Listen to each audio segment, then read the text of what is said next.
The man suddenly realized something was wrong before boarding. The flight number he was on is 10:15. Today is October 15, and the departure time of the plane was delayed from 9:30 to 10:15. How come everything is exactly 10:15? This made Nick feel uneasy. He looked around busily, but there was nothing strange either. By some strange impulse, he asked the captain a question. He hadn't even taken his seat yet. A stranger in the back of the cabin nodded at him. Nick was puzzled but still responded politely. Then he found an MP3 player in the pocket of the seat in front. The story playing inside was called Mysterious Flight 1015. Coincidentally, it had the same flight number as the current flight. Nick curiously put on the headphones. The story being described inside was exactly the same as the current situation in the cabin. It was like a live broadcast. He said the flight attendants were doing a safety cover-up. The flight attendants were actually doing a safety cover-up. He said it was raining outside the window. The sky, which was just clear, actually started raining at some point.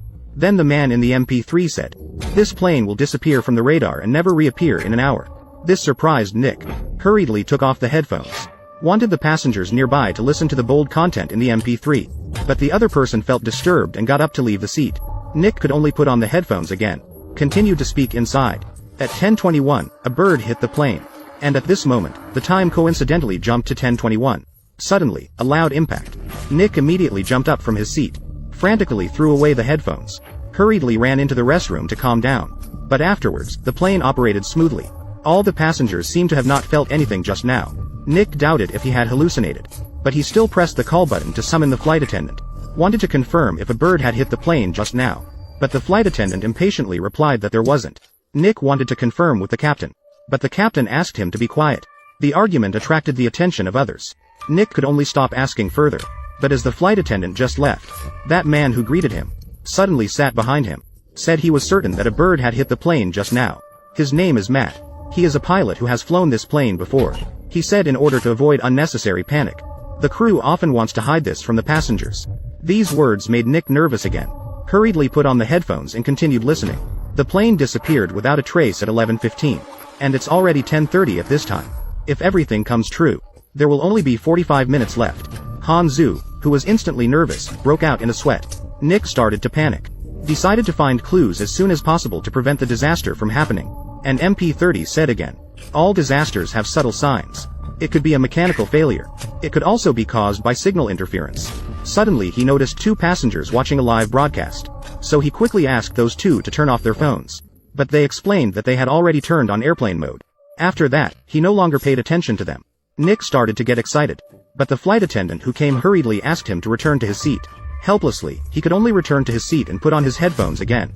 But inside, it seemed like they knew Nick didn't find anything. They continued telling the story as if guiding him. He said that there is an air marshal on this plane protecting a witness to testify against the Mafia.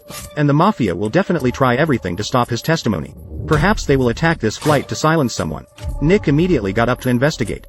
Sure enough, there were two passengers dressed as mobsters in the front of the cabin. He quietly found the flight attendant. I hope to have a conversation with that air marshal. The flight attendant had no idea that there was an air marshal among the passengers. And this kind of secret protection usually doesn't inform the crew either. Nick had to return to the cabin after expressing his gratitude.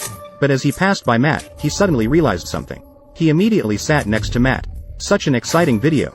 Of course, you need a better phone to watch it. Second-hand phones on Zhuanzhong are particularly cost-effective. I have this second-hand iPhone 13. It's more than 1,900 yuan cheaper than a new one. Zhuanzhong is an official second-hand platform. Every phone has undergone a comprehensive inspection. It's more formal than regular second-hand phones. And you can try it out for 7 days after buying it. If you don't like it, you can return it directly. I bought a Switch game console from there a year ago. It's still running smoothly until now. I recommend you to check it out too. He suspected that he knew so much. Maybe he is the air marshal. But Matt denied his speculation. He didn't seem to be lying.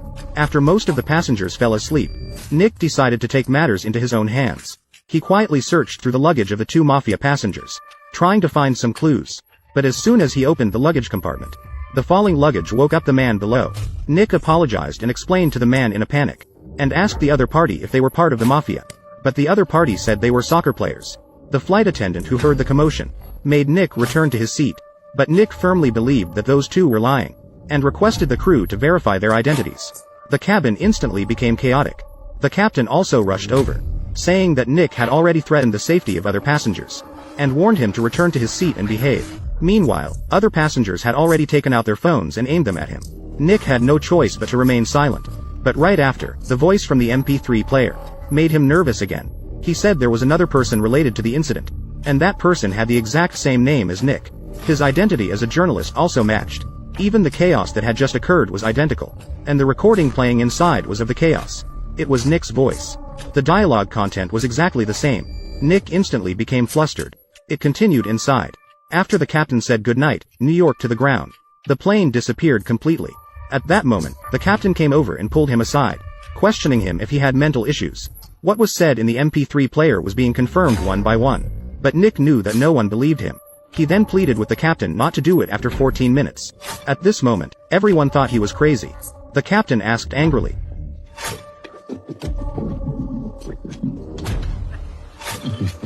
Nick didn't have time to explain yet. His hands were immediately tied up. The woman showed her air marshal badge and arrested Nick. He would be restricted from now on. Nick let the air marshal listen to the contents of the MP3, and said that it corresponded to what actually happened. But the air marshal didn't believe that the MP3 could predict the future at all. There were only 5 minutes left.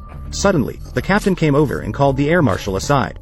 The two of them whispered and discussed something. Nick took the opportunity to secretly take the headphones and put them on, in order to predict that the plane would disappear as it passed through the thunderstorm area. And now the question is there any way to stop this tragedy? Suddenly, Matt came over and sat down. He said he completely believed what Nick said, based on his own flying experience. In the sky at 30,000 feet, anything could happen. Nick instantly relaxed a lot. Finally, someone was willing to believe him. Suddenly, he thought of something. Since Matt is the pilot, and has flown this plane before, then all we need to do is let Matt fly the plane, change the direction and return, and they can stop this tragedy. But Matt immediately suggests that the cockpit requires a password to enter, and he has no way to get in. Nick looks at the MP3 player and suddenly realizes that the password must be 1015. Matt doesn't know why Nick is so confident, but he says that after he enters the cockpit, he will lower the cabin pressure and increase the temperature, to put everyone into a deep sleep, to avoid panic. There is only 1 minute left until 11:15. Matt immediately gets a can of oxygen for Nick, and they will meet up immediately after the crisis is resolved. A sense of mission surges in both of them. After saying that, Matt walks towards the cockpit. After entering 1015, the cockpit indeed opens smoothly. Immediately after, there is a fight scene in the surveillance footage. Matt takes control of the plane, and the cabin instantly becomes chaotic. But as Matt lowers the cabin pressure, the panicked passengers gradually start to lack oxygen. They all start to lose consciousness. Nick picks up an oxygen mask and covers his mouth and nose, and gets up to meet Matt. But then he hears Matt on the radio thank him for his cooperation. It wasn't until he heard that sentence that he suddenly realized Matt was the person who made the plane disappear, and he followed the sound in the MP3, and became an accomplice to evil.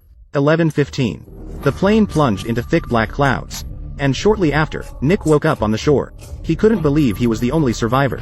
The plane had disintegrated into wreckage in the water. That MP3 was shining in the sunlight. Nick stumbled over and put on the headphones again. The man inside told the rest of the story. Rescue personnel immediately launched a search after the plane disappeared. But it wasn't until several months later that they discovered the small island where the plane had crashed. But what was unbelievable, all the passengers of Flight 1015 were saved, except for a journalist named Nick, who remained missing. Nick realized he was trapped here. In the midst of his suffering, a boy appeared in front of him. Nick thought he was saved. His face immediately showed a hint of joy. But then all the passengers on the plane suddenly appeared. They approached Nick silently, with blank expressions. Nick explains to everyone. But the crowd has already surrounded him like zombies, devouring everything until nothing is left. Justin couldn't understand until the end whether he is right or wrong, and which ones are true and which ones are false.